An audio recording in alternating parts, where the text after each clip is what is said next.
Hello and welcome. Today, we are going to go through all the things you will encounter when you take your online exam. Let's start with the things you need before you take the test. First is your student ID or your passport. We will use this to identify if the one taking the test is the same one registered in our records. Making this as a requirement before entering the test meeting will be up to your school, so please coordinate with them. The students must observe proper dress code. Polo and t-shirts are allowed for boys. Dresses, blouses, and t-shirts are allowed for girls. Next is a fully charged laptop or a desktop computer with a webcam. You must have a camera so that we can monitor your progress at all times. If the students are using a tablet or mobile phone to access the test, they are required to have another device to act as their camera for the video conferencing platform. Another device is needed because if you access the testing platform and the video conferencing platform at the same time, while using a tablet or a mobile phone, the camera will automatically close. You will need a backup computer just in case something happens with your first computer. We will also ask you to have backup internet sources like pocket Wi-Fi or a mobile data hotspot. We will require you to have Zoom installed on your laptop or computer. You must also have Google Meet just in case your proctor tells you specifically that you will use Google Meet. Finally, before you enter the Zoom meeting, please change your name to your full name with your surname first so your proctors can easily identify you. When you are going to take the test, you are required to be on time for the attendance checking and roll calls. Your proctors will not entertain latecomers and will not be allowed to take the test. When you come inside the Zoom meeting, please make sure that your cameras are turned on. Only one desktop or laptop device is allowed to be used during the test. We can monitor what devices you're using and how many devices you are using, so if we see in our records that you used 2 devices in one test, we may terminate the exam. Please be prepared for the tests you are about to take. Make sure that you eat a heavy meal before taking the test, because food and drinks are not allowed. You are also not allowed to go to the comfort room during the test, so please ensure that you attend to your personal needs before the test. During the test, avoid looking away from your computer screen, as you may be suspected of cheating. Avoid typing on your keyboard during the test proper, as you may be suspected of sharing answers with other students. Your remote proctor may ask you to pan your camera around to be able to see your surroundings. This may happen as frequently as your proctor may see fit. Copying the items and sharing the test in any form is strictly prohibited. Cheating or copying of the test will invalidate your test and shall be ground for disciplinary action or disqualification. The following actions are not supported while taking the exam. 1. Zooming in or out of the browser. 2. Opening a new tab. 3. Opening a new program. 4. Taking a screenshot. 5. Pressing Ctrl+C. 6. Pressing Ctrl+V. 7. Pressing print screen. 8. Pressing F12.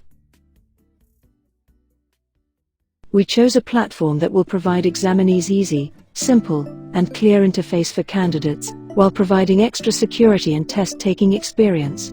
Upon clicking the link for the test, the platform will do a compatibility check to see if their hardware and software are suitable for them to have a smooth testing experience. The students will then see their rejoin code. They have to copy the code in a piece of paper as they need to input if in case of lost connection. They will also see initial instructions for them to follow during test taking, copyright of the company for the material, and a list of unusual behaviors to be avoided during taking the test to prevent the test from being terminated. In the last part, they will see fields that they have to fill up before proceeding to the actual test. To proceed to the test proper, just click the Start New Test. When they get disconnected to the test and would like to reconnect, all they have to do is click the Rejoin the Lost Test button and input their rejoin code that they have written down earlier. The minimum system requirements are the following.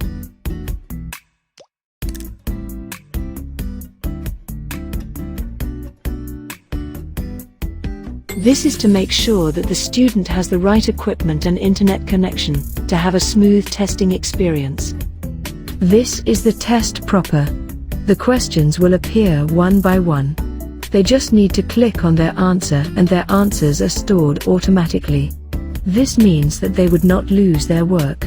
To go to the next question, just click on the next button, and to go to the previous question, use the previous button. If ever there are any items that the students wish to review or return to later, the platform offers an option to flag their items as a reminder. If you look at the left side of your screen, you can see the question list, and you can go to any question by clicking the item number. The color palettes on the question list show the status of a particular question as below.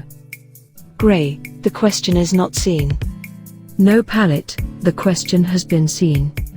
Dark gray, the question has been seen but not attempted. These indicate the items that have not been answered yet. At the top right corner of their screen, they will see a countdown timer. The exam duration will start once the first question appears on the screen. When the exam duration is about to finish, and 1 minute is remaining, the timer color will be changed to red. If they run out of time, the exam would finish automatically and the answers would be automatically submitted. When they are finished, they can just click the Finish button. In an event that they have not answered all the items, a notification like this will pop up on their screen to remind them to go back and answer the remaining questions. Since these are cognitive tests, exam security is our utmost priority. The platform can recognize unusual activities and will notify the test taker when it does. The behaviors that the system considers as unusual activities are the following. If someone tries to copy and paste and doing print screen during the exam, changing tabs to look for answers. We can program the system to have a limit of suspicious activities, for example, 10, and if the test taker exceeds that limit, the test will be terminated. If ever the student has any questions while taking the test, they can click this chat button located at the bottom right of their screen and our staff will answer them right away.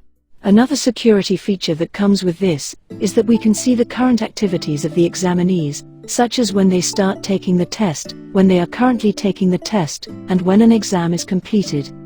We can also see the device name, browser, operating system, and IP address in real time. We can also see who is engaging in suspicious behaviors. These are all recorded so that we can take a look back after the testing session.